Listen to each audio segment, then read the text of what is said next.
The Great Hall was bigger than anything humans had ever built. Silver walls reached up so high that clouds could form at the top. Thousands of alien beings sat in floating chairs that moved without sound. Their eyes, some with one, some with many, all looked down at the small group of humans standing in the center. Captain Hyunwoo Kim felt sweat on his back, even though his uniform was made to keep him cool. He had trained for this moment his whole life, Earth's first chance to join the Galactic Council. The chance to prove that humans belonged among the stars with all the other smart races.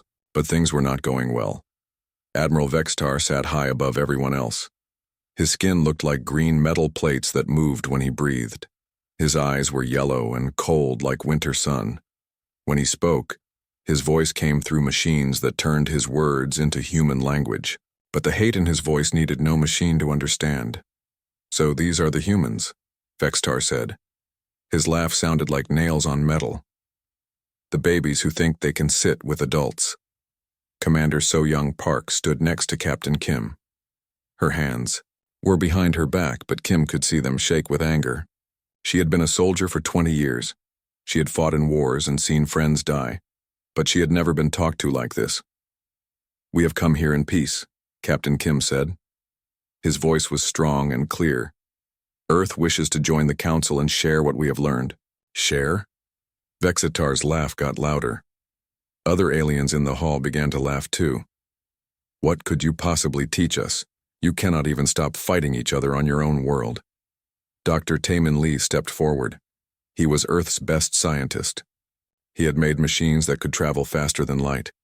He had found ways to make food grow in space. "We have made many discoveries. Our technology may be different, but it works well." "Different?" An alien that looked like a giant bird spoke up. "You mean worse. We have watched your kind for 500 years. You use fire to push your ships through space like ancient cave people. Your computers are so slow they might as well be rocks." More laughter filled the hall. Kim felt his face get hot. Every human in the group wanted to shout back, but they knew it would only make things worse. "Look at them," said another alien that had too many arms to count. "They cannot even breathe our air without those little masks. How weak they are." Vextar raised one of his metal-plated hands. The hall became quiet. "I will make this simple for you humans. Go home. Play with your little rockets and your tiny wars. Maybe in 1,000 years, you will grow up enough to talk to real people. Maybe." "Admiral," Captain Kim said, "we ask only for a chance to prove ourselves." "You want a chance?" Vextar's eyes got brighter. "Fine. Here is your chance. There are rocks floating in space near your world. Big rocks that could hit Earth and kill everyone. Use your great human skills to move them. If you can do that simple job, maybe we will think about letting you clean our ships." The other aliens laughed again. Moving space rocks was work that even the youngest alien pilots did for practice. It was like asking a grown person to prove they could tie their shoes. "We accept," Captain Kim said. The laughter stopped. Vexitar looked surprised. "You accept?" "Yes. We will move the rocks." "Good," Vexitar said with a mean smile. "You have 1 year. When you fail, never come back here." As the humans were led out of the Great Hall, Ji-Hoon Nam, a young intelligence officer, walked close to Captain Kim. Ji-Hoon had been listening to alien radio signals for months. He had heard things that worried him. "Captain," Ji-Hoon whispered, "we need to talk. In private." Later in their small ship, the humans sat around a metal table. The ship was tiny compared to alien vessels, but it was theirs. Captain Kim looked at each person. They were the best Earth had to offer, but right now they all looked tired and hurt. "That went badly," Commander Park said. She was not one to lie about hard truths. "They hate us," said Dr. Lee. "Not dislike. Hate. I could see it in their faces." "Why?" asked Lieutenant Yejin Oh. She was young and still believed that smart people would be nice to each other. "We came in peace. We offered to help." "Because we scare them," Ji-Hoon said. Everyone looked at him. "I have been listening to their private talks. They are afraid." "Afraid of us?" Dr. Lee laughed, but it was not a happy sound. We can barely fly between planets. They have ships that can destroy suns. That is not what scares them, Ji-hoon said. He pulled out a small device that showed pictures in the air. Look at this. I recorded it from their military channels. The pictures showed human cities, but not the way humans would show them.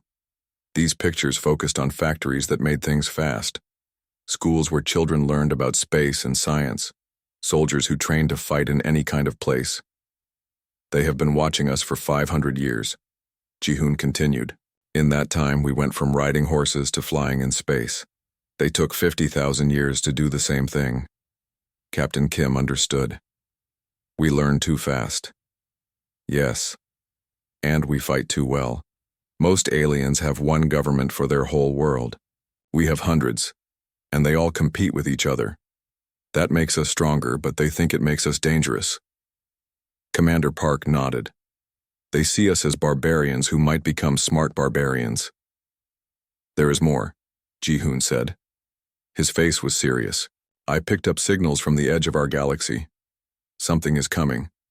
Something that has the aliens scared enough to almost stop fighting each other. What kind of something? Dr. Lee asked. I do not know. The signals are strange. Not like any alien language I've heard. But whatever it is, it eats planets. The room became quiet. Outside their ship, the stars looked peaceful and beautiful. But now those same stars felt dangerous. So they need us, Captain Kim said. But they are too proud to ask. Pride comes before the fall, Commander Park said. It was an old saying her grandmother used to tell her. Captain Kim stood up. Then we will show them what humans can do. Not because they asked nicely, but because it is the right thing to do. And the space rocks? Dr. Lee asked. Kim smiled for the first time since the meeting. Oh, we will move those rocks, but not the way they expect. As their ship flew back toward Earth, none of the humans knew that Admiral Vexitar was about to learn the hardest lesson of his long life. The young race he had laughed at would soon be the only thing standing between his people and complete destruction, but that lesson would come later. For now, the alien admiral sat in his great ship and enjoyed his victory over the foolish humans. His laughter echoed through the metal halls, cold and cruel. He would not be laughing much longer. 3 months had passed since the humans left the Galactic Council in shame. Admiral Vextar had almost forgotten about the strange little beings from the blue planet. He had bigger things to worry about now. His command ship, the Domination, floated near the edge of hegemony space. Around him, his fleet of warships moved in perfect lines. Each ship was the size of a human city and carried enough weapons to destroy a moon. Vextar felt proud as he watched them. No force in the galaxy could stand against the hegemony, but today something was wrong. Admiral, his communications officer called out. The officer was young and his voice shook with fear. We are getting emergency signals from the outer rim colonies. What kind of emergency? Vextar asked. He did not look away from his star charts. Colonies always had problems. Pirates, solar storms, equipment failures. Nothing that concerned a real military leader. Sir, Colony 7 Delta is gone. Now Vextar looked up. Gone? What do you mean gone? I mean gone, sir. The whole planet. Where it used to be, there is nothing but empty space and floating rocks. Vextar's yellow eyes got narrow. Show me. The main screen lit up with pictures from their long-distance cameras. Where a green world with 2 billion people used to be, there was only debris. Pieces of metal and stone drifted in space like dead leaves. Impossible, Vextar said. No weapon can destroy a planet so completely. Sir, another officer spoke up. We are getting more reports. Colony 9 Alpha, Colony 6 Gamma, the mining station at Kasari, all gone. And sir, our scouts report massive unknown ships moving toward the inner systems. For the first time in his long life, Admiral Vextar felt something he had not felt since he was young. Fear. Far away on Earth, Admiral Dong-Hyun Choi stood in the war room deep under the mountains of Korea. The room was full of screens and maps and officers working at computers. Unlike the grand halls of the aliens, this room was built for work, not show. Report, Admiral Choi said to Lieutenant Ye Jin-oh. She had returned from space a week ago with news that made no one happy. The alien colonies are being destroyed. One by one, she said. Our long-range sensors show ships unlike anything we have seen before. They are huge, sir. Each one is bigger than our moon. Who is attacking them? Asked Colonel Jae Sung Kang. He was looking at tactical displays that showed the galaxy. Red dots marked where colonies used to be. There were too many red dots. We do not know, Lieutenant O replied. The attackers do not answer radio calls. They do not take prisoners. They just consume everything and move on. Minister Min Ho Song walked into the room with President Soo Jin Yoon. Both looked tired. They had been in meetings all night trying to decide what Earth should do. Admiral, President Yoon said, we have received 17 requests for help from alien governments. The same governments that laughed at us 3 months ago. Including Admiral Vextar? Choi asked. Especially Admiral Vextar. His message was desperate. Admiral Choi thought about this. The alien admiral who had called humans babies and cave. People was now asking for help. Part of him wanted to let the aliens solve their own problems. But that would not save Earth. Captain Hai-Wan Lee, Earth's best pilot, stepped forward. She had been studying the reports from the destroyed colonies. Admiral, whoever these attackers are, they are heading toward the galactic center. That means they will reach Earth eventually. How long do we have? President Yoon asked. At their current speed, maybe 6 months, but sir, they might speed up if they find what they are looking for. Which is what? Everything, Captain Lee said simply. From what we can tell, they take apart planets piece by piece. They use the materials to build more ships and more weapons. They do not just conquer. They consume. The room became quiet except for the sound of computers and air systems. Everyone understood what this meant. This was not a war that anyone could win by fighting. This was something that would eat the entire galaxy if it was not stopped. Sir, Colonel Kang said, our scientists have been studying the attack patterns. Dr. Taemin Lee thinks he knows what these things are. Show me, Admiral Choi said. Dr. Lee appeared on one of the screens. He was in his laboratory surrounded by books and machines. Admiral, based on the evidence, I believe we are facing the Devourers. I have never heard that name, Admiral Choi said. Few have. They are mentioned in some very old alien records, a machine race that was supposed to be extinct. According to legend, they came from outside our galaxy millions of years ago. They consume entire star systems to fuel their reproduction. The ancient civilizations barely defeated them by working together. Barely defeated them or drove them away. That is the problem, sir. The records are not clear.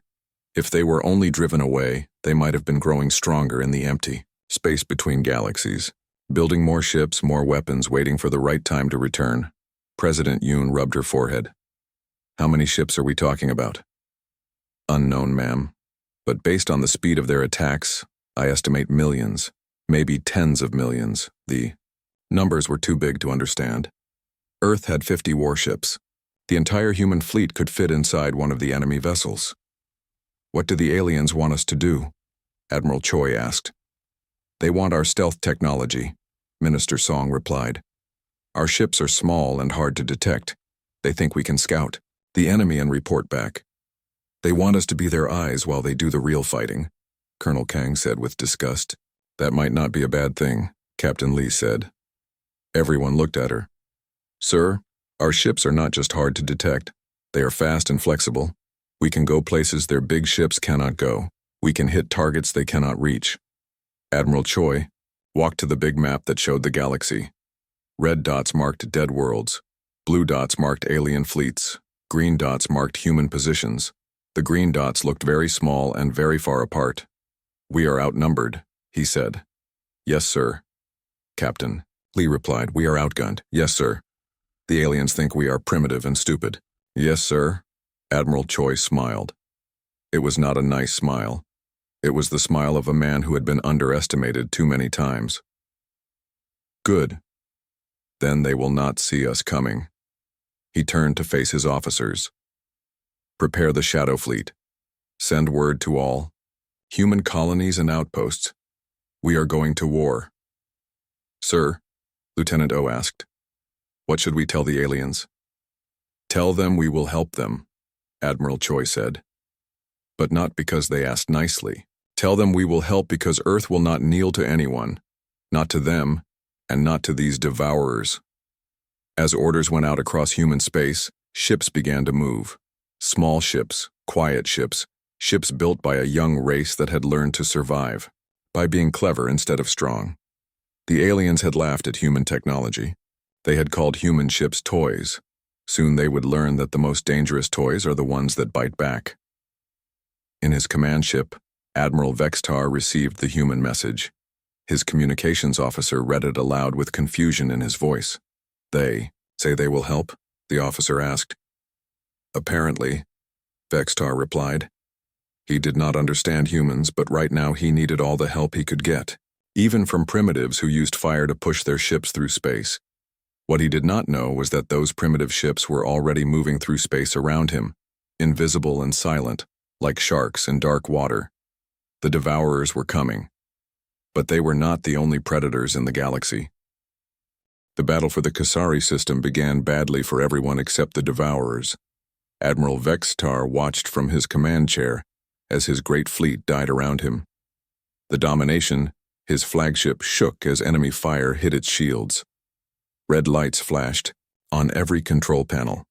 The air smelled like burning metal and fear. All weapons, fire at will, he shouted, but his voice was lost in the noise of explosions and screaming metal. The devourer ships looked like giant spiders made of black metal. Each one was bigger than the largest alien warship, and they moved with cold purpose. Their weapons did not just destroy ships, they tore them apart piece by piece, collecting the materials to build more of themselves. Sir, his tactical officer called out. The Altarian fleet is gone. The Zephyrian battle group is retreating. We have lost 60% of our ships. Vextar's hands shook as he gripped the arms of his chair. This was supposed to be impossible. His combined fleet had over 3,000 ships from 12 different races. They had enough firepower to crack planets. But the Devourers fought, like they knew exactly what each ship would do before it did it. Fall back, he ordered. All ships, retreat to the outer system. But there was nowhere to run. More Devourer ships appeared from the dark between planets. They had been waiting, planning, surrounding their prey like hunters who knew every trick their targets might try. The Domination's engines sparked and died. Emergency power kicked in, but it would not last long. Around him, the lights of his fleet went out one by one as ships exploded or simply stopped working. This is Admiral Vextar. He spoke into his communicator with a voice that sounded like an old man's. To any ship that can hear me, we have failed. The Devourers cannot be stopped. Save yourselves, if you can. That was when space began to shimmer. At Tew. First, Vextar thought his eyes were playing tricks on him. The stars seemed to bend and twist like heat waves on a hot day. Then the empty space around the battle began to fill with shapes that had not been there before. Human ships. They were small compared to the alien vessels, no bigger than escape pods. Their designs were strange, with smooth curves instead of sharp angles and colors that seemed to change as they moved. There were dozens of them, then hundreds, appearing from nothing like ghosts becoming solid. This is Admiral Choi of the Terran Defense Force, came a calm voice over all radio channels. We are here to assist. Vextar could not believe what he was seeing. The little human ships moved like living things instead of machines. They dodged between the massive Devourer vessels, too small and too quick for the enemy weapons to track. Captain Bo Young Shin commanded a destroyer called the Soul Wind. Her ship was tiny compared to the alien battleships, but she used that to her advantage. While the big ships tried to hit targets far away, she flew her vessel right up to the enemy. Target the power cores, she told her crew. Ignore the armor. Go for the weak spots. Her ship fired not at the thick metal skin of the Devourer vessels, but at the small points where energy flowed between sections. Human weapons were not as powerful as alien ones, but they were precise. Each shot hit exactly where it was meant to hit. The Devourer ship she attacked began to lose power. Its weapons stopped firing. Its engines went quiet. Without power, it could not repair itself or build new parts. Commander Sung-min Han led a wing of fighters that moved like a school of fish. When the Devourers targeted one fighter, the others would swarm around and attack from different angles. The enemy computers could not keep track of so many small, fast targets, all moving in different patterns. They are using individual tactics, Han told his pilots. Each ship fights its own way. Do not try to match them. Be unpredictable. The human pilots did things that would have gotten them arrested in any alien military. They flew upside down, backwards, spinning like leaves in the wind. They broke every rule of space combat that had been written in the last 1,000 years, and it worked. Captain Yoonji Lim commanded a corvette called the Pusan Shark. She noticed that the Devourer ships were all connected by invisible signals, like a giant computer network spread across space. If she could find the central command ship and damage it, the whole group might become confused. There, she said, pointing at a ship that looked different from the others. It was longer and had more antenna-like structures. That one is giving orders to the rest. Her ship was not built for fighting big battles. It was meant to scout and run away. But Captain Lim did not run away. She flew straight at the command ship, using the wreckage of destroyed alien vessels as cover. When she got close enough, she fired everything her ship had at one small target, the communication array that connected the command ship to all the others. The effect was immediate. The Devourer ships stopped moving in perfect coordination. Some continued attacking. Others began flying in circles. A few started firing at each other, their computer minds confused about which ships were friends and which were enemies. The network is down, reported engineer Woo Jin Park from his position in the Seoul Wind's engine room. Their ships do not know what to do without orders. All around the battle zone, human ships pressed their attack. They did not try to destroy the enemy vessels with brute force. Instead, they targeted specific systems, engines, weapons, communications, power supplies. Like doctors performing surgery, they cut out exactly what they needed to cut out and left the rest. Admiral Vextar watched in amazement as the tide of battle turned. The unstoppable Devourers were stopping. Their perfect formations were breaking apart. Ships that had seemed invincible just minutes before now drifted helpless in space. Impossible, he whispered. Not impossible, came Admiral Choi's voice over the radio. Just different. Within hours, what should have been the greatest defeat in galactic history became an incredible victory. The Devourer advance fleet was destroyed or disabled. Their ships floated like dead whales in an ocean of stars. But the human ships had paid a price too. Several had been destroyed. Others were damaged and limping back to safety. The humans had won, but it had not been easy. Admiral Vextar, Admiral Choi's voice came over the private command channel. Are your people safe? Vextar looked around his bridge. Half of his officers were wounded.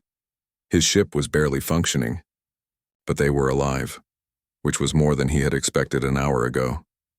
Yes, he replied. Thanks to you. Do not thank us yet, Choi said. This was just the advanced scout force. The main Devourer fleet is still out there, and it will be much bigger. Vexatar felt cold fear in his stomach. How much bigger? Our intelligence estimates millions of ships. They are 3 days away from the galactic core. The alien admiral looked out at the wreckage around him. His great fleet was in ruins. The combined might of a dozen races had barely survived against a small Devourer force. How could they possibly stand against millions? What do we do, he asked. We prepare, Admiral Choi replied. And we hope that what we learned today will be enough. As the human ships began to vanish back into their stealth fields, Vextar realized something that made him feel sick. The primitives he had mocked, the cave people he had laughed at, were now the only hope his civilization had. The young race with their small ships and strange tactics had just done what the greatest military minds in the galaxy said was impossible. They had defeated the Devourers, but the real test was yet to come. In 3 days, the main enemy fleet would arrive. In 3 days, humanity would either prove they were the galaxy's salvation, or everyone would die together. Admiral Vextar began to pray to gods he had not spoken to since he was young. He prayed that the humans were as clever as they seemed, because if they were not, Nothing in the galaxy would be breathing much longer. Admiral Vextar had never felt so small. He stood in the transport bay of the human command ship Indomitable, waiting to meet with Admiral Choi. His once proud uniform was torn and dirty. His scales, which used to shine like polished metal, were now dull and gray. The great admiral of the hegemony looked like what he had become, a beggar asking for help. The human ship was not what he expected. Where alien vessels were built to show power and wealth, this ship was built to work. The walls were plain metal. The lights were bright and practical. Everything had a purpose, and nothing was wasted on decoration. Admiral Vextar, came a voice. Behind him, he turned to see Admiral Choi walking toward him. The human was shorter than Vextar and looked older, with gray hair and lines around his eyes.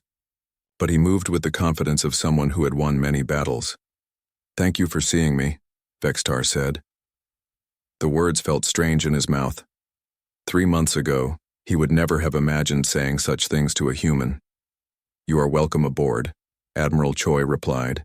His voice was calm and professional, showing no sign of victory or revenge.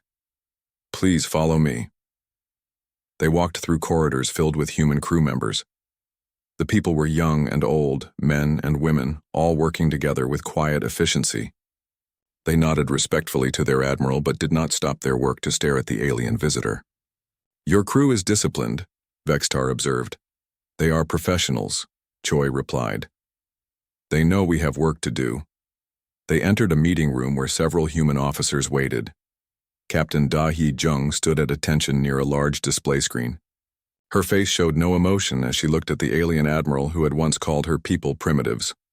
"Admiral Vextar," she said with cold politeness. "I trust your injured are being cared for." "Yes," Vextar replied.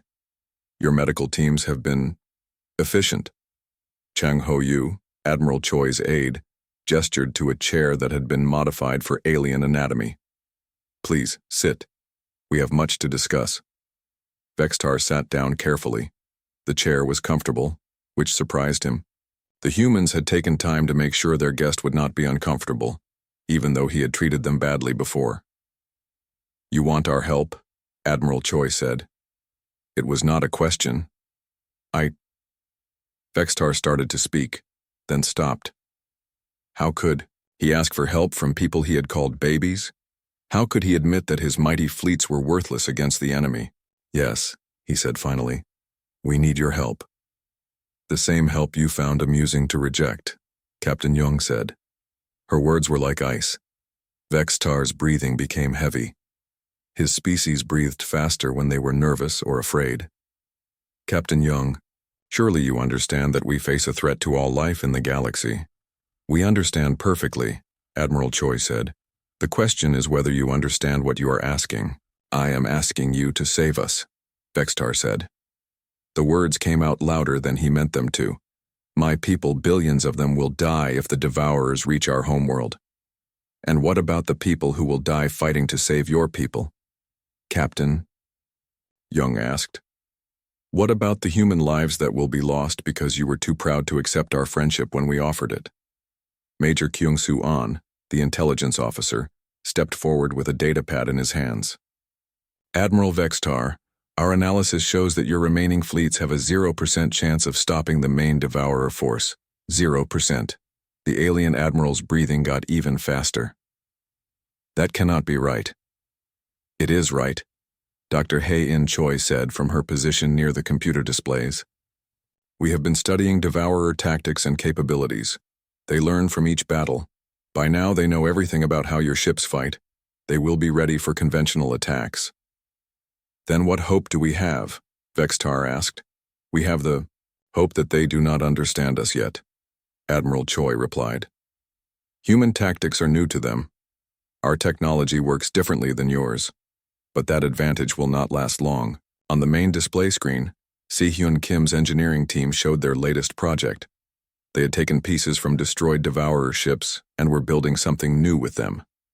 "We are not going to fight them the way they expect, Admiral," Choi explained. "We are not going to line up our ships and have a fair battle. We are going to cheat."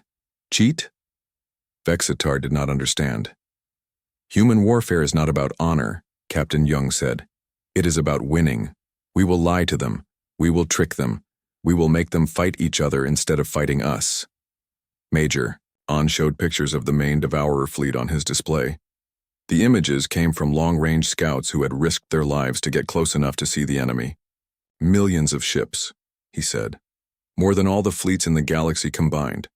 But they all think the same way. They all follow the same rules. That is their weakness. I do not see how that helps us, Vextar said. Because you think like they do, Dr. Choi explained. You see a big enemy, and you try to build a bigger weapon. You see a fast enemy and you try to build a faster ship. Humans do not think that way. How do humans think? Admiral Choi smiled, but it was not a warm smile. We think about how to make the big enemy trip over his own feet. We think about how to make the fast enemy run into a wall.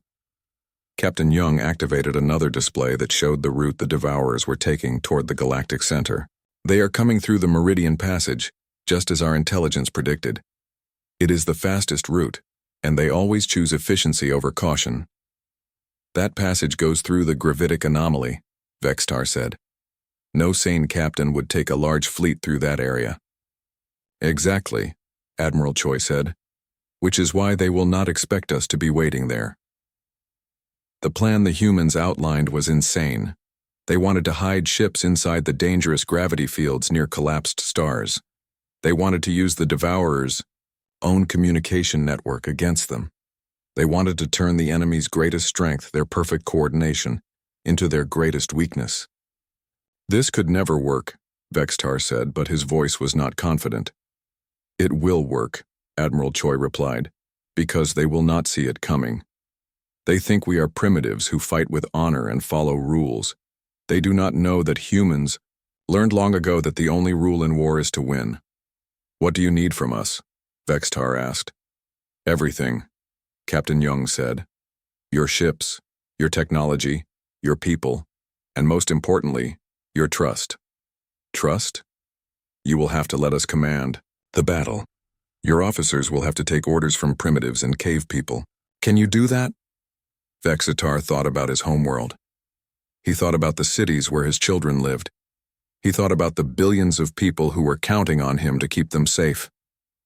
Yes, he said. I can do that. Admiral Choi stood up. Then we have work to do. Captain Young will coordinate with your fleet commanders. Major On will brief your intelligence officers. Dr. Choi will teach your engineers how to modify your ships. How long do we have? Vextar asked. 18 hours until the Devourers reach the Meridian Passage, Admiral Choi replied. 18 hours to prepare the greatest deception in galactic history. As the meeting ended and officers began to file out, Vextar remained in his chair. His breathing was still fast and shallow. The human plan was crazy, but it was the only plan that offered any hope. Admiral Choi, he called out as the human reached the door. Yes? Why are you helping us? After what I said to you, after how I treated your people, why do you care if we live or die? Admiral Choi turned back to face him. Because that is what civilized people do, he said. They help each other even when they have been wronged, even when they have been laughed at. As Vextar sat alone in the human ship, he realized something that made his breathing even more difficult. He had spent his entire life believing that his people were the most advanced in the galaxy. Now he understood that advancement was not about having the biggest ships or the most powerful weapons. It was about knowing when to fight and when to forgive. It was about being strong enough to help your enemies when they needed it most. The primitives he had mocked were about to teach him the hardest lesson of his life, and if they failed, it would be the last lesson anyone learned. The final battle began in silence. Admiral Vexitar sat in his command chair aboard the human ship Indomitable, watching displays that showed the Meridian Passage. His own ship, the Domination, was too damaged to fight, so Admiral Choi had given him a place on the human flagship. It felt strange to be a guest instead of a commander, but Vextar had learned to accept many strange things in the past few days. Enemy contact, reported Lieutenant Yuniko from her sensor station. Devourer fleet entering the passage now. On the main screen, space itself seemed to darken as millions of enemy ships moved between the stars. Each ship was a black metal monster, and together they looked like a swarm of mechanical insects that could devour planets. The sight made Vextar's breathing quick and shallow. "How many?" Admiral Choi asked calmly. 17,400,000 ships, Ko replied, plus manufacturing vessels, supply chains, and mobile construction platforms. The numbers were too big to understand. Even if every person in the galaxy fought against them, the Devourers would still outnumber their enemies by thousands to one. "Phase 1, begin," Admiral Choi ordered. Hidden throughout the Meridian Passage, human engineering teams activated their traps. What looked like empty space suddenly filled with invisible nets made of energy. The nets did not try to stop the Devourer ships. Instead, they let the enemy pass through while secretly planting computer viruses in their systems. Captain Juwan Lee, commanding the Cyber Warfare Division from a ship hidden inside an asteroid, watched his screens with intense focus. "Viruses are spreading through their network," he reported. "They think it is routine maintenance data." Young-Soo Park's team had spent weeks studying captured Devourer technology. They had learned to speak the machine's language, to write code that looked normal but carried hidden instructions. The viruses were designed to wait, to spread quietly through millions of ships before anyone noticed them. "Estimated time to full network penetration?" Admiral Choi asked. 6 hours, sir," Park replied through the communication system. 6 hours. That was how long the human and alien fleets had to survive before their secret weapon would be ready. The Devourers moved through the passage like a dark river of metal. Their ships were in perfect formation, each one exactly where it should be, all of them connected by quantum communications that worked faster than light itself. They had learned from their earlier defeat and made improvements to their tactics. But they had not learned about human patience. "All ships maintain stealth protocols," Admiral Choi ordered. "Do not engage until I give the command." Hidden in the gravity wells of collapsed stars, behind the radiation shadows of dead planets, inside the spinning rings of gas giants, thousands of human and alien ships waited. The alien crews had been trained in human tactics over the past 18 hours. It had not been easy. Many alien officers had complained that human methods were dishonorable and cowardly. Admiral Choi had replied that honor was a luxury for people who were not facing extinction. Commander Jiwon Bae led a strike team aboard a captured Devourer vessel that the humans had turned into a Trojan horse. Her ship looked like any other enemy vessel, but inside it carried 50 human commandos and enough explosives to crack a moon. "We are inside their formation," she reported in a whisper. "No one suspects anything." "Hold position," Admiral Choi replied. "Wait for the signal." Hours passed like years. Vextar watched the displays and tried to control his breathing. The weight was making him sick. His species was not built for this kind of stress. They were used to quick battles with clear winners and losers, not long campaigns that required patience and planning. "Sir," Lieutenant Ko called out, "the virus is ready. 97% of their network is infected." Admiral Choi stood up from his command chair. Around him, his officers prepared for the most important battle in galactic history. Everyone was quiet, focused, ready. "Execute Phase 2, he ordered. Young-Soo Park pressed a single button on his console. Across 17 million Devourer ships, the hidden viruses activated at exactly the same moment. The effect was immediate and terrible. Devourer ships began firing on each other. Their targeting computers, infected by human code, could no longer tell the difference between enemy and friend. Ships that had worked together for millions of years suddenly saw their closest allies as threats that needed to be destroyed. "It is working," Vextar whispered in amazement. "They are fighting themselves." But Admiral Choi was not celebrating yet. Phase 3. All ships. Attack now. The hidden fleets revealed themselves. Human ships appeared from stealth like ghosts becoming solid. Alien vessels emerged from behind planets and asteroids where they had been waiting. Suddenly, the Devourer formation was surrounded by enemies attacking from every direction. Commander Bae's strike team went to work inside the enemy mothership. While devourers fought each other in space, human commandos moved through the corridors of their command vessel like shadows. Taehyun Jang led a group of hackers who took control of life support systems. Gyu Rio's demolition experts placed charges throughout the ship's vital systems. Central core located, Bay reported, beginning final phase. The mothership's central core was a massive computer that coordinated millions of other ships. It was the brain of the entire Devourer fleet, protected by layers of armor and security systems that no conventional weapon could penetrate. But the humans were not using conventional weapons. Charges placed, O reported. Ready to detonate. Do it, Admiral Choi ordered. The explosion could be seen from light years away. The Devourer mothership, larger than most moons, cracked apart like an egg. Its death scream, transmitted through quantum channels, reached every other Devourer ship in the fleet. And then, silence. Without their central intelligence, the surviving Devourer ships simply stopped. Their perfect coordination disappeared. Their tactical computers shut down. Millions of the most advanced war machines in the galaxy became nothing more than floating scrap metal. The battle was over in less than 12 hours. What should have been the destruction of galactic civilization had become the greatest victory in recorded history. Admiral Vextar sat in his chair, staring at the displays that showed drifting Devourer hulks. His breathing had become so rapid and shallow that human medical officers were worried about him. The stress of watching his entire understanding of warfare collapse had pushed his body to its limits. How? He asked Admiral Choi. How did you know this would work? The human admiral looked tired but satisfied. Because we have been fighting impossible battles our entire history, he replied. When humans first looked up at the stars, we were told we would never reach them. When we built our first spaceships, we were told they would never work. When we asked to join your council, we were told we were not worthy. And each time, you proved them wrong. Each time, we found a way to win that no one expected. That is what humans do, Admiral. We adapt, we improvise, we survive. Around them, the combined human and alien fleets were already beginning rescue operations. Damaged ships were being repaired. Wounded crew members were being treated. The work of survival continued as it always did after battles.